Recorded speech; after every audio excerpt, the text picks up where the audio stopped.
Kahit may show sa TV5, Piolo, kapamilya pa rin.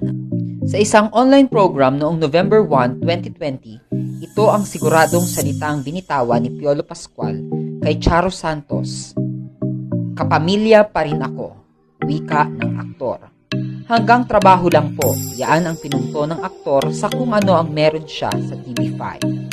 Si Piolo ay mainstay sa programa na produce ng Bright Light Production ng Sunday Noontime Live. Matatanda ang isa si Piolo sa mga malalaking pangalan ng ABS-CBN at alam ng lahat na si Charo Santos Consinman ay isa sa mga top executive ng ABS-CBN. Bunsod sa pagpapasara ng ABS-CBN kaya napilita ang gumawa ng programa sa labas ng ABS-CBN si Piolo na ngayon ay visible na sa kapatid network. Nito nga ang nakaraang araw ay guest si Piolo sa online program ni Charo Santos at Robert Labayen na dating head ng ABS-CBN Creative Communication Management. Dito na usisa ni Piolo si Robert kung gagawa ba ng station ID ang ABS-CBN. Ayon kay Robert, inuumpisahan na ang bagong station ID ng kapamilya. Muling nagtanong si Piolo pero sa pagkakataong iyon ay kay Charo Santos Concio naman. At ito ang naging sagot ni Charo. The quote, yan ha, sabi ni PJ, kailan daw tayo mag-station ID?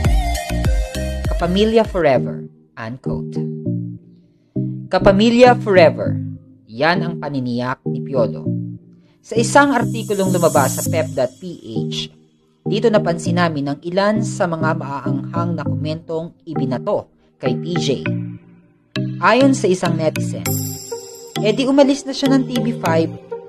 Forever pala dapat nananatili na lamang siya sa ABS-CBN.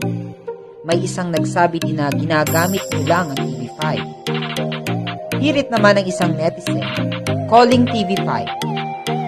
Harap-harapan na kayong iniikutan sa ulo ni Mama P.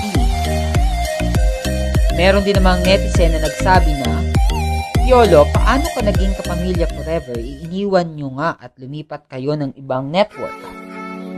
Di kayo nakapag-antay makabangon ng ABS-CBN, kaya di kayo kapamilya forever. Kaya mga kachika, ano sa palagay nyo ang pahayag na ito ni Piolo?